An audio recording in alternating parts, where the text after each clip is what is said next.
안녕하세요. 출근길 3분 노동법 전경국 노무사입니다. 오늘은 산재 사고가 난 경우 회사의 협조가 필요할 수 있는데, 경우에 따라서 회사가 산재 신청을 거부하거나 산재 신청에 대해서 부정적인 판단을 가지고 있는 경우 산재 처리가 안 되는 것이 아닌가 라고 걱정하시는 상담 신청을 하시는 경우가 많습니다. 따라서 오늘은 회사가 산재 신청을 거부한다고 해서 산재가 안 되는가 라고 하는 주제로 간략히 설명드려 보도록 하겠습니다. 오늘 설명드리는 내용은 사고성재해의 경우 그리고 질병성재해의 경우 이렇게 두 가지 유형으로 분류해서 설명드려 보도록 하겠습니다. 첫 번째, 사고성재해를 회사가 산재 신청을 거부할 경우 어떻게 되는지에 대해서 간략히 설명드리면, 사고성재해는 먼저 넘어짐, 그리고 떨어짐, 그리고 끼임 등과 같은 순간적인 작업 중 발생한 사고의 경우를 말합니다. 이와 같은 사고성재의 경우 사업주는 현행법상 산재 신청을 거부할 수 없다, 이렇게 보시면 되겠습니다. 그 이유는 이전에 제가 올렸던 유튜브 영상에서 자세히 설명드린 바와 같이 작업 중 발생한 각종 사고에 대해서 사업주는 산업재해조사표라고 하는 사고 사실에 대한 보고를 사고 발생한 날로부터 30일 이내에 고용노동부 산업안전과로 접수를 해야 하기 때문입니다.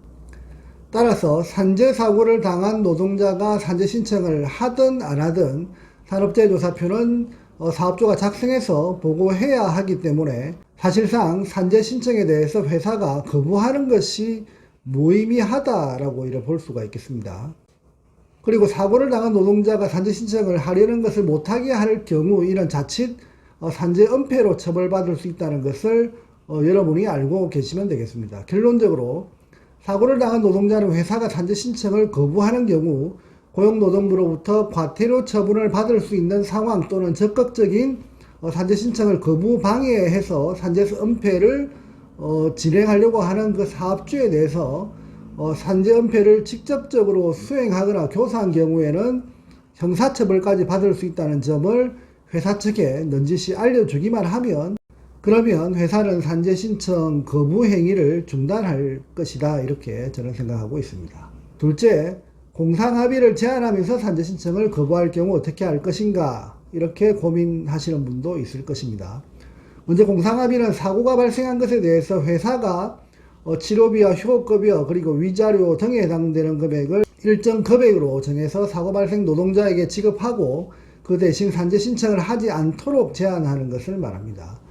이런 경우 공상합의를 해야 할지 아니면 산재 신청을 해야 할지 그 여부를 결정하지 못해서 상담 신청을 하시는 산재 노동자분들을 저는 자주 접하게 됩니다. 그 해답은 저는 크게 두 가지로 분류해서 설명을 드립니다. 그 첫 번째는, 만일 공상합의금이 자신의 사고에 대한 보상으로 적정하다고 판단되는 경우에는 공상합의를 하셔도 무방합니다.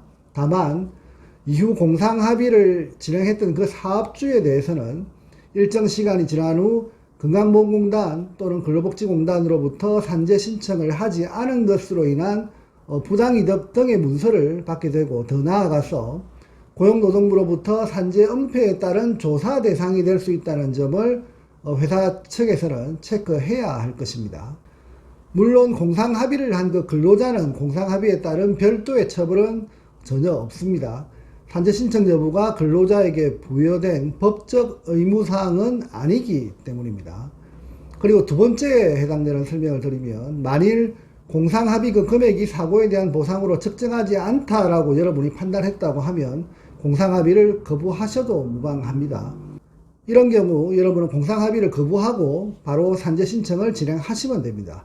만일 회사 측에서는 산재 신청하는 것에 대해서 공상합의를 거부하고 신청한 그 자체를 두고 산재 신청을 방해할 경우, 앞서 제가 맨 처음에서 설명드린 바와 같이 사업주의 산재 신청 방해 및 은폐의 그 행위가 현재 산업안전보건법상 처벌 대상이 될 수 있다는 점을 사업주에게 알려주기만 하면 사업주는 아마 그 방해 행위를 중단하지 않을까, 그렇게 저는 생각을 합니다.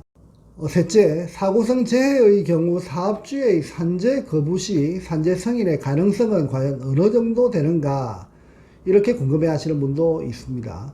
사고성재에는 사고 상황만 입증하면 사실상 대부분 산재 처리가 된다라고 저는 말씀드리고 싶습니다. 따라서 사고 직후 방문한 그 병원이 산재 지정 병원이라고 한다면 그 병원 원무과에 일하다 다친 사실을 정확히 언급하시고 그리고 산재 처리를 요청하시면 사고성재의 경우에는 원무과에서도 바로 산재 접수를 하실 수 있습니다.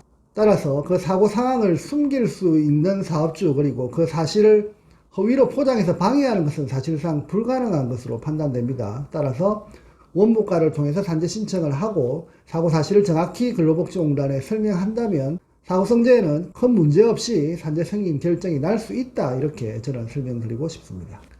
그리고 마지막으로 넷째, 질병성 재해에서 회사의 산재 신청 거부 그 행위에 대해서 어떻게 대응을 해야 할지 이렇게 궁금해 하시는 경우도 있습니다.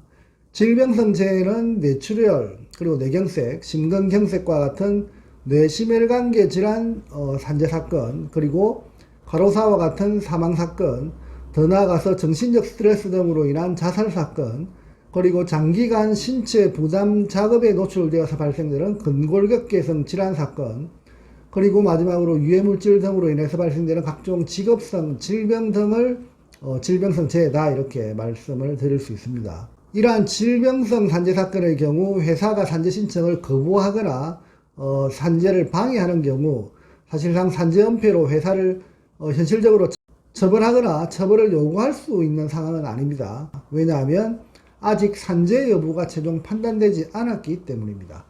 따라서 이와 같은 질병성 재해를 산재 신청을 하려는데 사업주가 거부할 경우에는 사실 해당 노동자가 직접 산재 신청을 진행해서 산업재해로 인정받기는 상당히 어려워진다라고 볼 수 있습니다.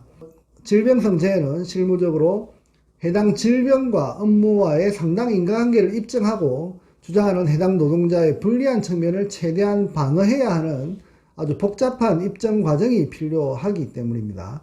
이런 상황에서 회사 측이 산업재해 자체를 거부하거나 또는 방해하기 시작한다면 입증하는 과정에서 상당히 난관에 봉착된다, 이렇게 볼 수 있겠습니다. 따라서 이런 경우에는 산재 사건을 전문적으로 수행해본 산재 전문 노무사와의 그 상담을 통해서 다양한 관점에서 해법을 찾아 나가는 것이 반드시 필요할 것이다 라고 저는 말씀드리고 싶습니다. 사업주가 산재를 거부한다 하더라도 사실 실체적인 진실을 덮을 수는 없다는 것이 제가 생각하는 산재 사건의 특징이기 때문에 동료 근로자의 문답이나 주장하는 재해자 또는 그 유가족의 주장 내용, 그리고 조사 과정에서 추가적으로 확인되는 여러 가지 사실들, 그리고 업무 내용에 대한 다양한 정보를 통한 분석 작업 등을 총동원한다면 사업주가 비록 산재 신청을 거부 또는 방해한다 하더라도 산재 승인의 가능성은 열려 있다라고 저는 그렇게 생각을 합니다. 실제로 사업주의 사실상 산재 거부 또는 간접적인 방해 등의 상황에서도 질병성재를 승인받아온 그 사례들이 다수 있기 때문에 결코 사업주가 산재를 방해 또는 거부한다 하더라도 포기하지 말아야 한다는 것이 제 경험에 따른 판단입니다.